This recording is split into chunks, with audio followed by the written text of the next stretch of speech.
Oh, hello there. I'm Cooper Manning. This is Soup with Coop. You all remember college, just hanging out in the quad, playing hacky sack? Oh, that wasn't your experience? Not really mine either. I'm wondering who wrote this. Anyway, March Madness is fast approaching, and every March, I like to reminisce about the old college days. So today, I thought, why not have a special college story edition of Soup with Coop? We'll hear from former guests on their journeys from school to the NFL. Let's kick it off with a dear friend of the Manning family, Ryan Lee. Ryan was an absolute stud at Washington State, and I asked him about his memories of Heisman night. It was an unreal night. I knew I wasn't going to win. I assumed Peyton was, and I was just there to, relish in the fact that Washington State was getting some recognition. The only Washington State player ever invited to the Heisman Trophy ceremony, the highest finishing player. So it was a special night for me, my family, representing Washington State, representing Montana, Mike Price, our head coach. And then I was just awfully cool to spend time with the likes of Charles Woodson and Randy Moss and Peyton Manning. I was in awe. What was your recruiting like? And then were you a Washington State fan? Who was your football team? The Colorado Buffaloes. That's where I wanted to go. They were good. When I was a freshman in high school, there was a senior linebacker who was getting recruited by Division I schools, and getting recruited by a Division I school in Montana was big business. He usually went to the FCS, Montana State, Weber State, things like that. So he went to the University of Colorado. And I remember going on my first unofficial visit there, going to Boulder. They were still in the Big Eight. Nebraska came, Tommy Frazier. Colorado had Cordell Stewart. I'm like, I gotta come here. And then when I went on my visit, Coy Detmer was in line, and I just was like, am I ever going to play here? I didn't know, but I got recruited by pretty much everybody. I took visits to the University of Miami, Washington State, Colorado, had Oregon and UCLA on tap. So they were able to find me in little old Montana. There was a lot of Montana ties. Dennis Erickson was at Miami. He had played at Montana State, had married a Great Falls, Montana girl, which is where I'm from. Dave Arnold, who was the recruiting coordinator down there, had coached at Montana State. Sonny Lubick had Montana ties at Colorado State. Brian Cabral at Colorado. And then the day of the Rose Bowl, it was UCLA and Wisconsin, January 1st, 1994. Mike Price, the head coach for Washington State, just on a random recruiting call, I think. I don't know if he had really a huge objective or motive, called me and asked what I was doing. And I said, I'm watching the Rose Bowl.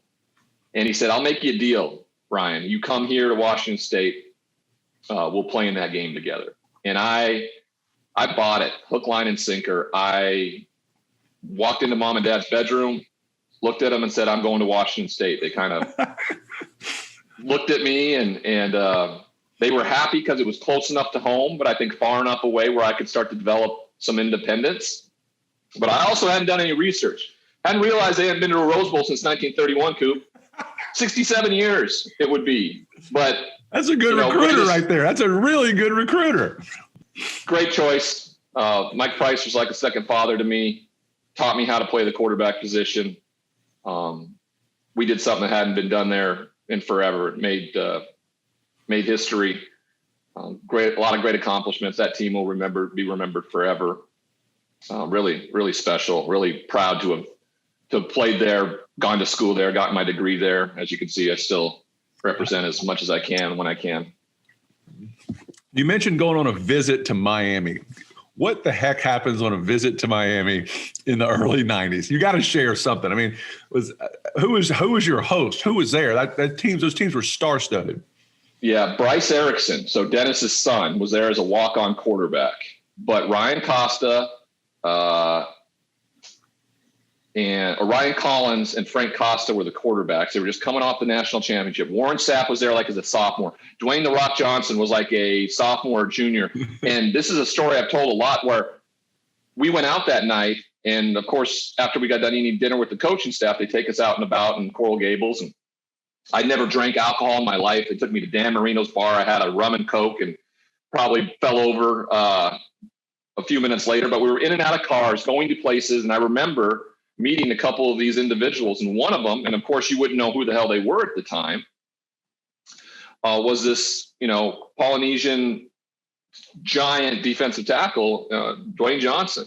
And he would go on to be The Rock and be the highest paid movie star in the world. And there I am. And, I think it was January of '94 on a recruiting trip to Miami. Now I have a story years later. Like, I think I partied with The Rock and Warren Sapp on my recruiting trip to Miami. Your first drink out in a club at Miami with The Rock. I mean, yeah. It's a pretty good one. I was so hungover the next day, I didn't make it to hardly any of my academic meetings. Eric Price, Mike Price's son, was the GA down there, ironically enough. And I apparently just kind of slept on his couch in his little office there at the University of Miami in their facility for most of the day. Dennis was very honest with me when we went through our exit interview. He said, if there's a professional job that comes, I'm going to take a hard look at it. Sure enough, the Seattle Seahawks job came about, and he jumped at that. And he also said that the recruiting coordinator saw me more as a tight end, maybe linebacker. And that's pretty honest. And I was such a fish out of water. I was like in cut up jeans and a flannel shirt on South Beach. It was not a fit for me. I belonged in the wheat fields and the rolling hills of Pullman or Boulder, Colorado, or Fort Collins, Colorado. That's where I belong. I know maybe it doesn't make sense as much when you're from, the West, but were you just a country boy, just a small town country kid? And yeah. The bright lights were too bright. Yeah, I just didn't know about it. And I didn't know what the bright lights were. I grew up on the Missouri River, hunting the Rocky Mountains, fishing, playing outdoors, wasn't a video game guy. Me and my two younger brothers and all our friends on the block, we had a football field in our backyard, a baseball diamond at the end of our block. I mean, we were just outdoors kids in a state that had about 750,000 people, in a state that's huge. It's the fourth largest state in the country, but just no people. And, I tell a lot of people all the time, especially when my career went so south and my behaviors became an issue, that I wish I could have when the narrative started going the other way, like this guy wears the black hat, I always wish I would have been able to just say, hey, I'm not that guy. I'm just this kind of, redneck hick from Montana who just wants to play sports and be liked. And, I wasn't ever able to do that. And that's exactly who I was. I was just this kid who wanted to play sports, compete, and I wanted people to like me. Doesn't get better than Ryan. Great story from a great guy. Next up, let's hear from two NFL stars. First up, Hall of Famer Brian Urlacher, who started in New Mexico. And after him, you'll hear from Peyton's former wideout, Eric Decker, who made his mark at the University of Minnesota. Enjoy. It was hard to get recruited out of Mexico, at least when I was coming out. And we didn't have huddle, back then. It was just, if the coaches saw you, were lucky to get recruited. Now they got huddle. They can send their film out. But I had one offer. I had one offer to go to college. It was the University of New Mexico. So, of course, I accepted. I wanted to go to Texas Tech. I went to their camp before my senior year, and I was the most outstanding camper. I had a good camp, and they just told me I could walk on, but they couldn't give me a scholarship. So, obviously, it was an easy decision to go to UNM. And I'm glad I did. It worked out pretty good for me. How big were you coming out of junior year, senior year? What kind of, I know you played every position. Yeah. Well, we had like 30 guys on our team. So we probably had 7 guys going both ways. And now it's unheard of, I feel like, for the kids to play offense and defense. So you get 1 or 2 guys, but it's unheard of. I was 6'4", 195 when I graduated. That's a perfect That's a perfect quarterback prospect these days. I should have been a quarterback. I'm so still because I got a gun. You should see me throw. Not anymore because my wrist is all messed up. But back when I could actually be a decent athlete, I had a cannon. And I got gypped out of quarterback. I'd probably still be playing now. Did you have a touch or did you just throw it far and hard? Anything you wanted. I could place it. I could put touch on it. I could throw a duck. I could throw it behind my, whatever you want, man. I could do it all. Did you ever lobby to the coaches in college that say, hey, go ahead, just give me a little shotgun action? Not in college, no. I got screwed out of high school, and then I just kind of put that to rest when I went to college and stuck with defense and receiver. But I really think I could have been a quarterback. But I was third string in 8th grade. and then I never got higher than third string. Sucks. They never gave me a chance, man. What could have been? Yeah, what could have been? Man. Brian Urlacher, quarterback. We're probably having a whole different kind of soup if that's the case. I can't even imagine what would we'd be taught. Well, first of all, I'd still be playing in the NFL if I was a quarterback. So right. me and TB12 were drafted the same year. Can you believe that? Did you know him? Did you have you heard of him a little bit, maybe because he played at Michigan? No, I didn't really know anybody. And no one knew me. So, but you watch all these draft things and you get to know guys. And I met Tom at the Pro Bowl our second year. We both made it, and I met him in the elevator. But prior to that, I didn't know her, unless you were a first round guy or a top guy. I really didn't know who anybody was. Just like they probably didn't know me. So you get to New Mexico. No one knows you. You're just trying to find your place, playing a little bit, benched a little bit. New coach comes in, likes you a little bit more. And then what happened? I mean, did the light go on? Man, so my first year I played all special teams as a true freshman. Then my second year I didn't start at all. We had a senior in front of me. It was split time. I led our team in tackles as linebacker, but didn't start. And then Coach Long came in, and his defense, they had this rover position. We called it Lobo, where you just play. I played 12 yards deep in the middle and went to the ball. So, and by then I was 245. So I was, and the crazy thing is, Cooper, the more weight I gained, the faster I got. It was good weight. I had a great frame for it. And I put a lot of muscle on my first couple of years. High school, you never get a chance to train did you play basketball and track and baseball in high school as well? Yeah. We didn't specialize. So I went from football to basketball to track or baseball. And that was it, my whole high school career. Now the kids just play football or basketball. They do one thing. So they can specialize and train for that. I never trained for football until I got to college. So I gained weight like crazy. But anyway, when Coach Long got there, they put me at the rover. Man, I never got blocked. I ran to the football. I got to play receiver. I returned punts. Just awesome. He let me be a football player. My first couple of years, I never played backer in high school. Then they put me there when I was a sophomore, and I didn't know what I was doing. But I figured out how to play that rover position pretty well. I just ran to the football and hit people. Were you always a tough guy? I mean, were you in high school? Were you the guy getting in fights and that kind of guy too, or just love contact? So I was a turd in high school. So if you're standing around the pile, I would hit you. And I tell my son, we watch my film. Sometimes I do not do that crap. Don't be a like I was.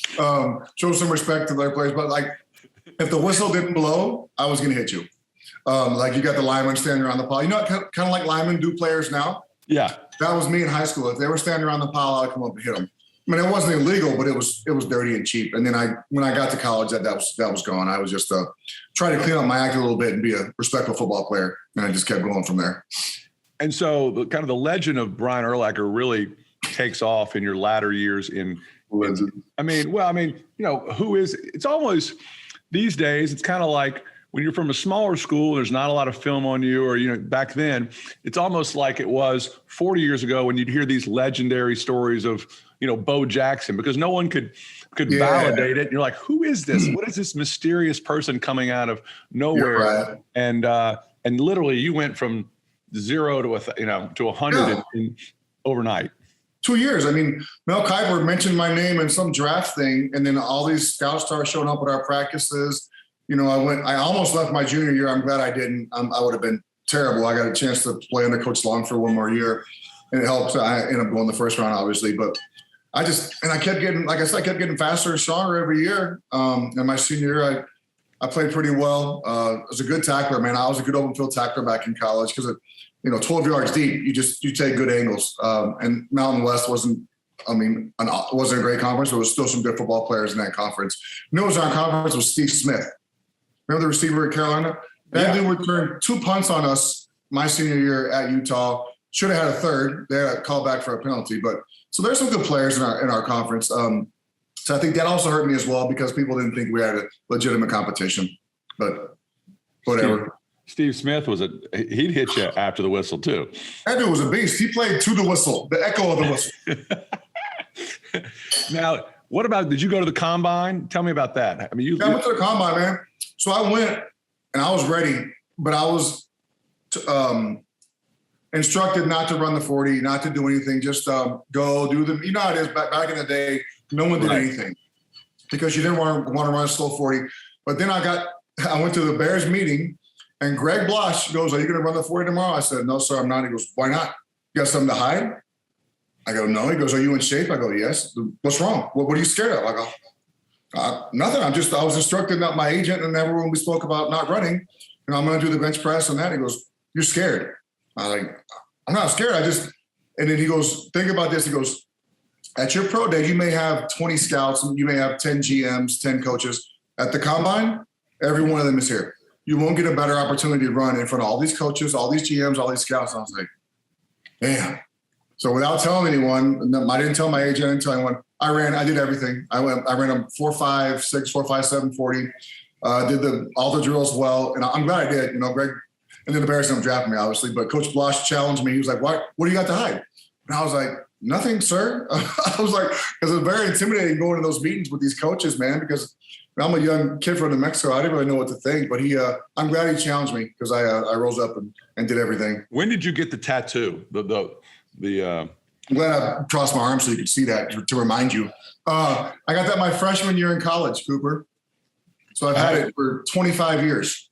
My youngest son, Hyde, wears 54 because of you. He was a linebacker. Oh, man. Sounds like a man. I do like his name. Yeah, Hyde. He's since eaten his way out of linebacker into the offensive line, but he wants the barbed wire tattoo. I told him he can get it when he's 93. So get him the henna. Get a henna tattoo. So it'll last for like a week and then it'll be gone. It's perfect. But yeah, it'll just grow out of it. I'm sure. I want to get rid of this so bad. I just, you're 18 years old. You thought, but I did. I'll say this: I had mine before Pamela Anderson got hers.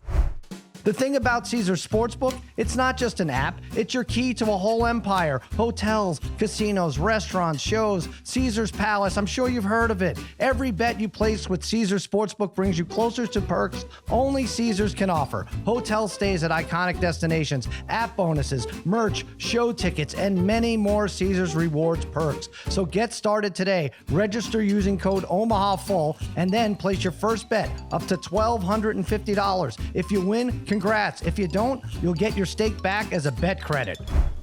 You know what goes well with a hearty bowl of soup with Coop? How about a delicious delivery of Omaha steaks? It just warms my heart when I get mine. The quality, the convenience, and Omaha Steaks works for any occasion, especially a backyard barbecue. And that's perfect because spring is in the air, and that can only mean one thing: spring grilling. The steak experts at Omaha Steaks have made it easy to spring into something delicious with their semi-annual sale. With 50% off site-wide, grab all your favorites. I especially love the juicy burgers. Plus, when you go to omahasteaks.com, use the promo code SOUP, S-O-U-P, at checkout, and you'll earn an additional $30 off your order. That's right, I'm giving you the hookup. Don't wait. Go to omahasteaks.com, use the code SOUP at checkout, and take advantage of this deal. Omaha Steaks is ready to ship your order right now, and you're going to want to hurry because it's only happening for a limited time. Visit omahasteaks.com, use SOUP at checkout. Don't miss your chance to save. Minimum order may be required. You go to every school in Minnesota, it's good. I mean, obviously Duluth down to the Twin Cities, up to St. Cloud, St. Joe, where I'm at, Mankato. Every Minnesota team was good in hockey. I mean, it's the extension of Canada. And that's one thing too, is my high school was so small. We had 7 schools combined to make one hockey team. So I was kind of, just disinterested in the sense that you're traveling for practice every week to a different school to play that. But yeah, everyone grew up playing hockey. It's no secret between us two, Eric. We've talked about this before. My dad got traded to the Vikings late in his career, and I was in 5th grade. Peyton was in 3rd. Eli was a little whatever, running around in diapers probably. But we moved to Minnesota for his last year in the NFL, and it was a pretty big adjustment. Go up there just for the fall. My mother is from Mississippi, so her Southern accent, it stuck out like a sore thumb. But we got to play football. That was kind of the bit. I'm like, I'm not going up there, Dad. And he's like, look, they have a school 5th grade football team, tackle football. He had this rule: we couldn't play tackle football to the 6th grade. But there in 5th grade, he kind of bent the rules, and it was green light, and I had a blast up there. Yeah, I love watching people just react to my mother's Southern accent. Oh, I imagine. It's like sticking out like a sore thumb probably up there. Yeah, she was from Mars. You go through the line at McDonald's and, she'd order. And by the time we get to the window, the whole, everybody be sticking there like, who looks like, talks like this? Who could possibly this? But not unlike the Ducks, when they flew south, so did my mom. So it got around Thanksgiving and we headed back to warmer weather. A good, smart move because it's, as you know, it gets pretty dang cold about December, January in Minnesota.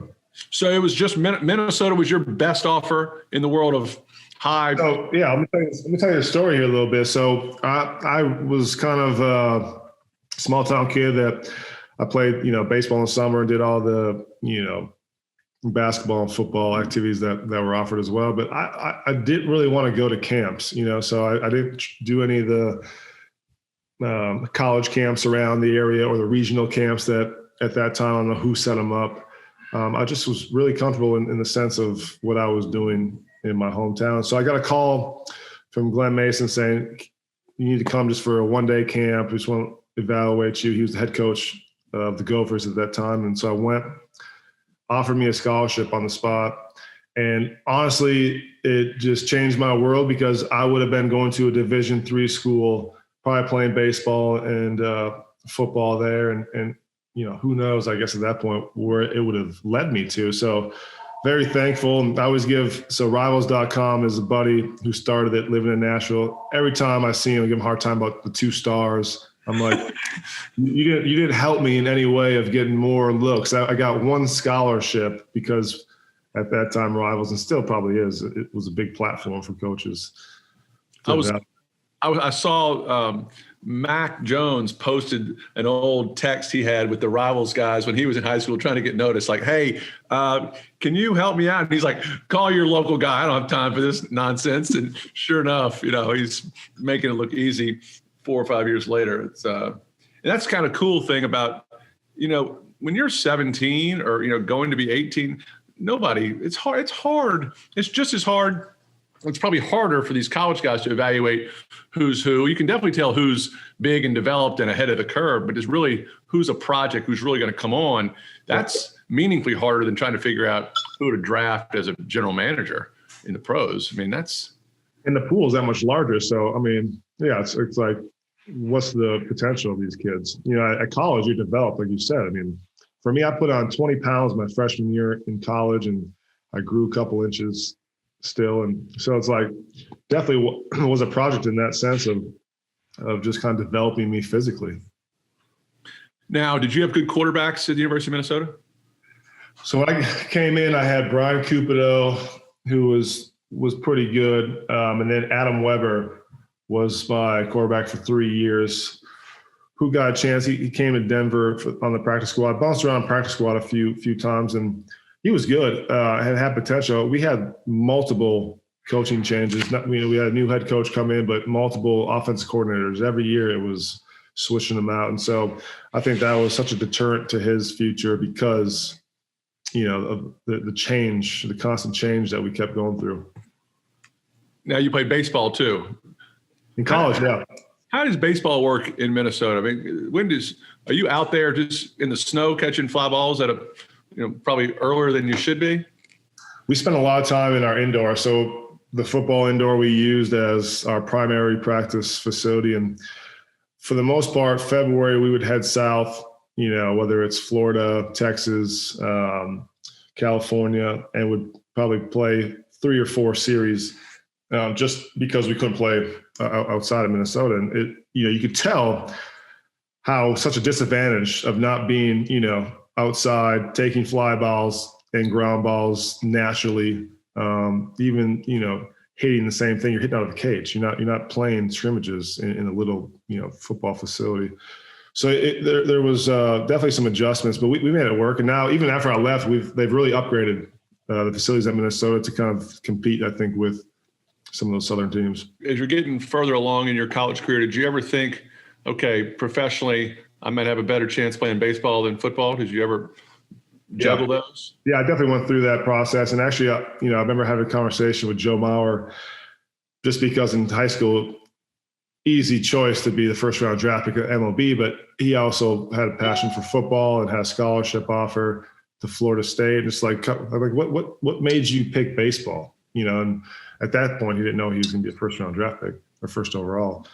But he just said, like, I just love it. Like, this is what I want to do. This is my passion. This is, you know, the direction I want to go. And so I was thinking to myself, like, okay, I love football. I mean, it's a team sport. There's no highs like football. There's no camaraderie like football. And then I also thought, okay, I'm not as developed in the baseball world, so I don't want to be that guy on the bus, you know, 200 days a year, eating PB&J, staying at Super 8 motels, you know, like it didn't sound appealing. That sounds great to me. I don't know. Why does that not appeal to you? That sounds amazing to me. I had a PB&J right before this soup just to kind of soak it up. I mean, coming home in the summer and getting a summer job just to, you know, make means end. And so honestly, it was like, okay, lifestyle wise, I wanted the family, wanted some structure in my life. And I was just better developed in football. So I did like talk to scouts and go down that direction, but obviously football was the better direction for me. Did you go to the combine? Went to the combine. So I got a major foot surgery like November of my senior year. So we're at Ohio State, and I just made a weird cut, had a Liz Frank injury. So basically it was like hardware put all throughout my foot, and went there, did the Wonderlic, did the, you know, interview process, but couldn't compete in terms of, you know, everything. And I think that was not the downfall for me, but being obviously a Big Ten white receiver, they want to see me run. They want to see what I look like movement wise. And so I wasn't able to do that, or the one at college, pro day. So it was a disadvantage. So you never, did they have a 40 time that they thought you ran at all? I mean, they estimated like a 40 time for me, just, you know, ballpark, like, oh, what we see on film. I don't even know how they came up with it, but yeah, they did. It was like a 4.55 or something. What's better than finding quality candidates? Finding them instantly. For a powerful hiring partner, you need Indeed. Indeed is a hiring platform where you can attract, interview, and hire all in one place.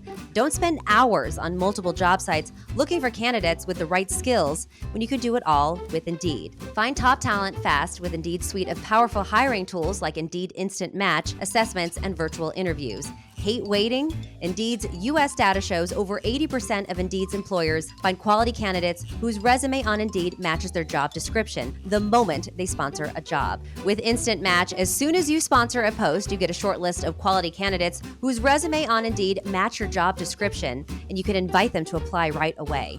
Join over 3 million businesses worldwide using Indeed to hire great talent fast. Indeed knows that when you're doing everything for your company, you can't afford to overspend on hiring. Visit Indeed.com/soup to start hiring now. Just go to Indeed.com/soup. Indeed.com/soup. Terms and conditions apply. Cost per application pricing not available for everyone. Need to hire? You need Indeed. Our next guest is the most interesting man the NFL has ever seen. But before he was wreaking havoc on NFL quarterbacks, he was tearing it up at Idaho State, the Bengal.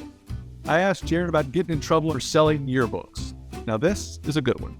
We thought it was funny. We thought, you know, the football team and the seniors, we all thought it was hilarious. Turns out the school didn't think it was as funny as we did. And I was already on an interdistrict transfer because my dad lived in Watsonville. And so they pulled my interdistrict transfer. And it was either go to school in Watsonville, which nothing good comes from that, or move up with my mom and stepdad. So you got in real trouble for stealing some yearbooks. Yeah. Well, I mean, yes. The answer to that, short answer, yes. I got in real trouble. They a bunch got stolen. They tried to. They called the cops, tried to pin like $3,500 worth of like stolen yearbooks on me. So, and then I refused to rat anybody out, and I was just like, you guys know I didn't take them all. Like, it's just not physically possible for me to take them all. Like 3 of them, you could have them back. They already had like people's signatures in them. So yeah, I was, you know, plus they were selling you had to buy them for like $80. We were selling them for 40. So I figured like that was a much better deal. I was really dying to know what the black market value is for yearbooks. I mean, it's funny, the other day, my parents are moving out of their house and they have all these storage units. They call Peyton and they say, Peyton, I got all your stuff here. I'm talking yearbooks, your letters. You want it? He's like, yeah, get it all together and I'll have someone come get it. And they call Eli. I say, Eli, what do you want to do with all your stuff? He goes, I don't care. Give it away. All my yearbooks, I don't give a crap. Some people they get sentimental about that stuff. Clearly, I wish I still had one. At least I didn't even get one. I didn't even get a yearbook out of the whole deal. I think that'd be funny for you to have to go back and buy a yearbook, right now. I think it'd be good. If anybody's listening, I went to Live Oak and was there in 99. I'll take a yearbook. Hey, I'll pay it forward. Now, were you always a big, you're 6'6", you played at 6'6", 265 or so. Were you a big strapping buck? And do you accredit most of your strength and kind of athletic ability to being around lifting things? No, so I was actually, my sophomore year, I was only like 5'11", like 160, right? 155. And then my junior year, I sprouted up to 6'3", 205. But yeah, I mean, I guess I've never been I'm not busting out huge numbers in the weight room, just been a hard worker. But yeah, I guess you could say, I've always, whenever the hay truck came, we always had to unload them, that was always work to be done with the horses. So I don't know if that credited me anything, but yeah, I really didn't hit my growth spurt until my junior year. And then my senior year, I was 6'6", like 240, then played most of my career at like 255, 260. Did you love sports growing up? Everything? Were you always outside? Oh yeah. So I quit playing. I loved baseball. I played baseball, basketball, everything. And then like in 7th grade, I was like only focusing on football. Decided like everything else has to go away. Football is where I'm going. And I told my dad when I was 8, I was going to play professional football. And so I think 9th grade was like the last year I played basketball. And that's probably my only regret. Like I wish I would have played baseball all the way through. I love baseball. I'm really good at it.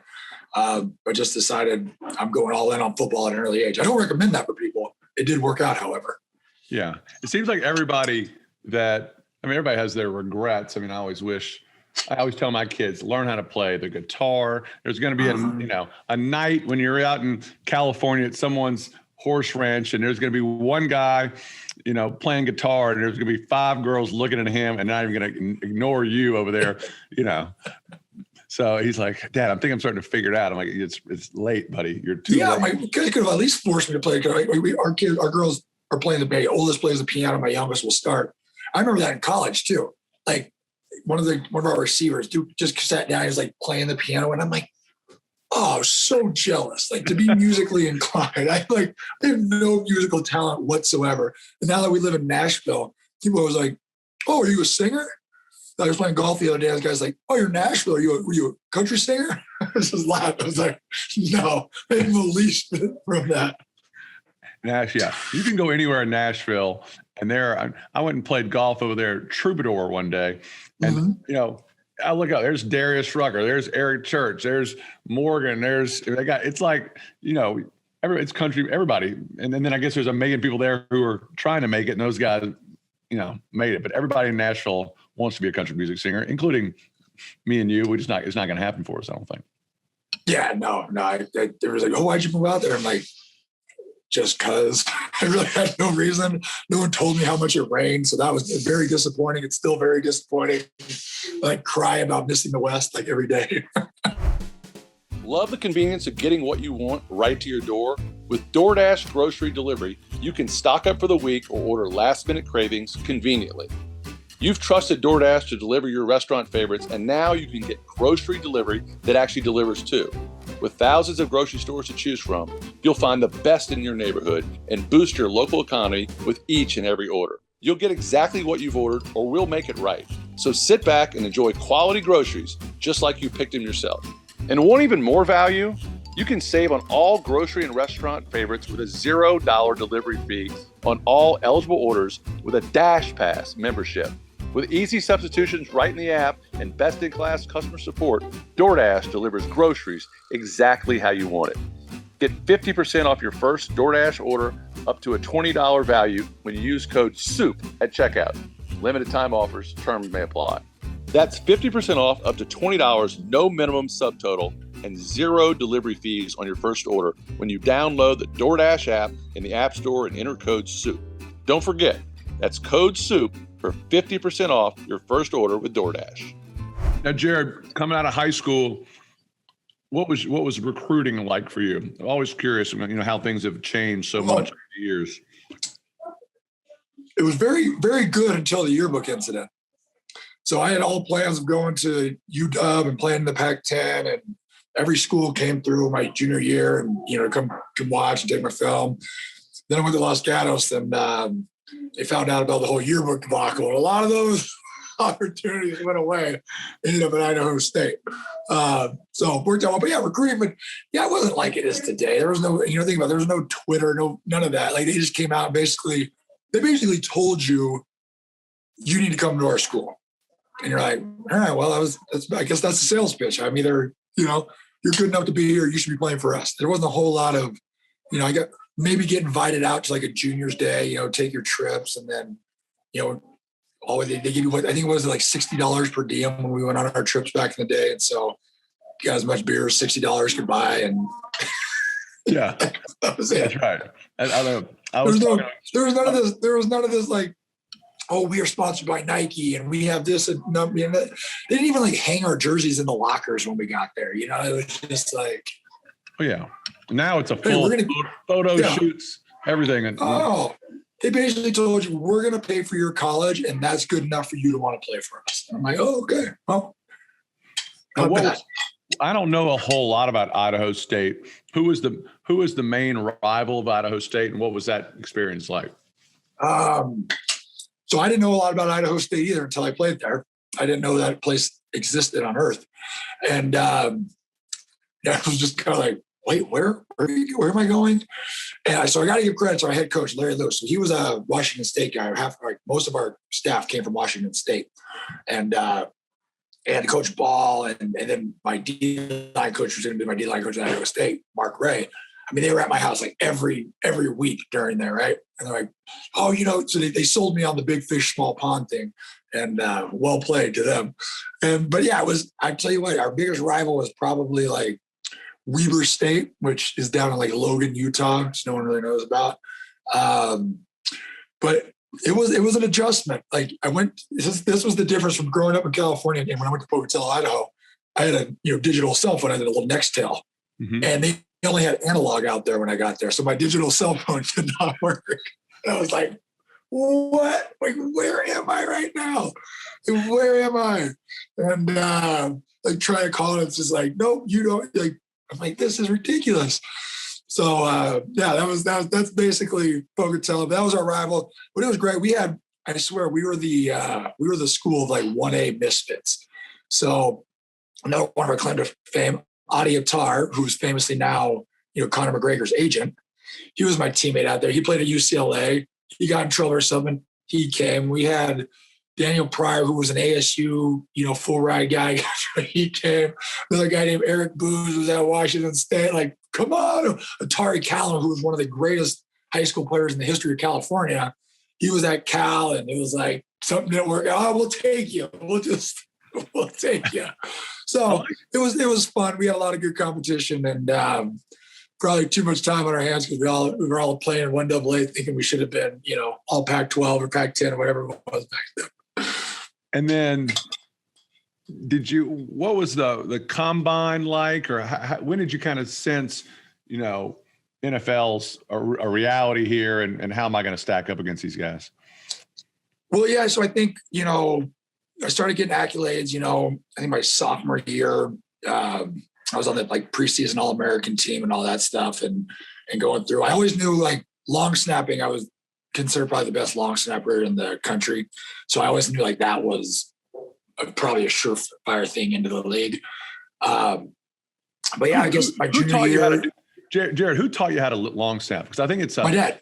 You did. Yep. My dad, when I was 8 years old, taught me how to long snap, and it's a skill that was invaluable, honestly, going all the way through Pop Warner, high school, college. So Although I always try to downplay it, like Fresno State, I saw Pat Hill a couple years ago. I gave him some grief about it. I was like, hey, remember when you offered me a scholarship and then told me you didn't want me to redshirt for the first year? All you wanted me to do is long snap. And I was like, nope, I'm out. He was like, yeah, that was probably stupid. That was probably dumb. But yeah, so long snapping was what really got people coming in. And then my senior year, I led the entire country in sacks. And then it didn't help that, I was in constant trouble throughout, high school or college too. So that didn't help. That was fun to explain to everybody. But yeah, but the NFL was always in my mind. Like since I was a kid, there was nothing else I was going to do besides go to the NFL. Even in college, my coach would be like, you have to go to school. And I'm like, yeah, we'll figure it out. I was the guy that like football season, I did barely anything. And then I'd take like 18 credits the next semester. I figured out the teachers didn't like summer school as much as we did. So I'd go to summer school and they'd be like, all right, we don't want to be here all day. Couple hours, you're gone, we're good. So I was like, yes, I found some loopholes to keep it going. A loophole to get through school from the guy who got through offensive lines like it was his job, which it was. Thank you, Jared Allen. What a legend. Thanks to him and all my guests. And thank you for hanging with me on this back-to-school edition of Soup with Coop. You got to relive college and you didn't have to study. How lucky are you? We'll see you next time.